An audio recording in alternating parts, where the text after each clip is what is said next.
Welcome back to Main Irish Angling TV, and this is the third section in our trace making videos.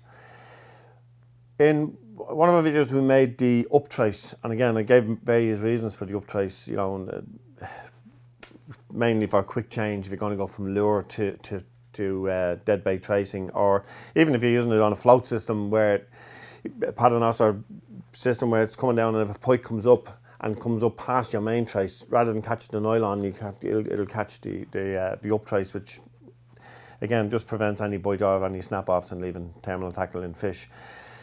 Another good reason to have one on is this little rig I'm going to show you now. This is just a handy rig for anybody that goes out there and is using, say you go out with a pike pack and you've baits from sort of 3 inches, 4 inches long up to full blueies or herring or mackerel, you know, 8, 9 inches, 10 inches long.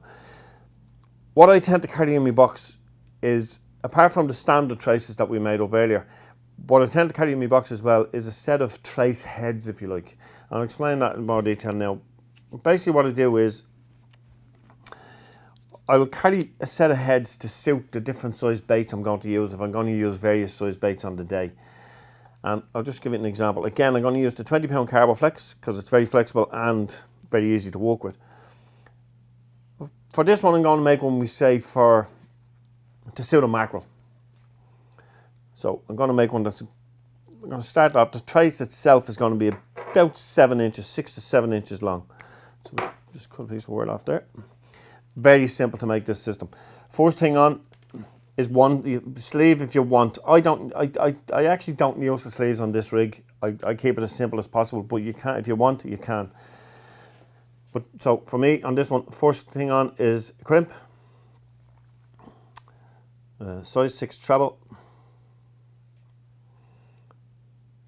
Fold it over there again. So I just fold it over, form a loop, pull the noose down onto the eye of the hook as far down as you want it to go before you do your crimping.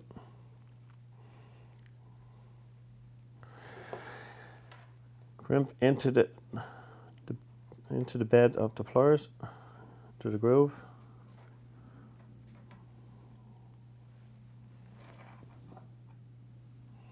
Make sure it doesn't protrude on either side.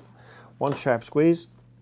Now, because I'm not using a sleeve, I want to be sure that I get rid of that tag end. You'll see it just there now. You can see that tag really sticking out. I want to make sure to get rid of that because I'm not using the sleeve to hide it. So, there you go, it's gone. Now, here's where this thing gets really simple. The next thing on is another crimp.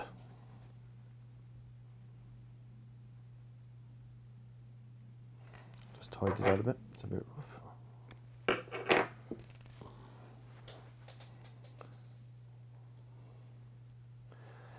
And I'm going to judge this one now for, we say,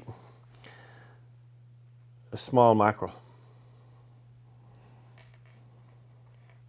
So we say about there, about 8 inches, 6, 8 inches.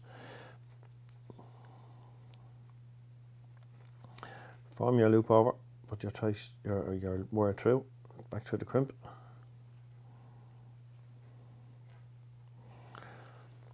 Pull it down.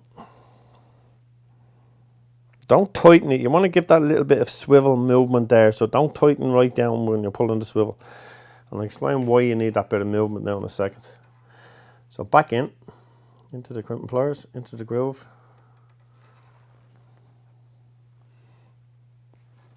Squeeze. There's a bigger tag end on this now because again I was sizing the actual trace. So we just get that across to there.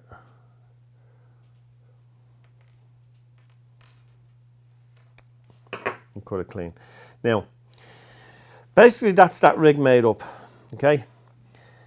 And what I would do is I will make up a selection of them from sort of 3 inches, 4 inches, 5 inches, 6 inches, and that'll probably be the largest one I do, which would be about probably 7 or 8 inches for a big mackerel and whatever. These are dead handy because you can have these already on your baits, sitting in your cooler bag. And if you wish then you want to change to a different, you know, a different size bait or a different type of bait, you basically grab any one of the trebles whatsoever. Okay, and just get the eye of the treble onto the quick lock. Don't get the wire, just get the treble itself onto the quick lock, spin it around, lock it in place.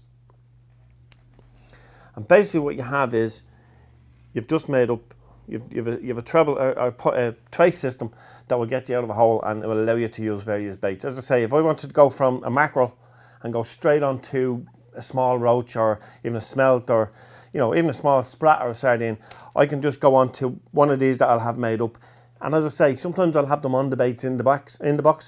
So it's just a matter of taking the bait out and just clipping them on really fast onto the snap lock.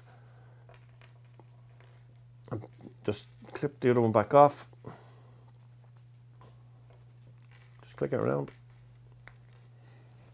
And then just chop and change and put the next size back on. Handy little system to have, gets you out of a hole, saves you having to mess and worry about not having the hooks in the right place on your baits on the day. And it also helps you to use up small pieces of wire and lengths of wire that you have left over for smaller traces, so you get the best value for money out of your spool of line.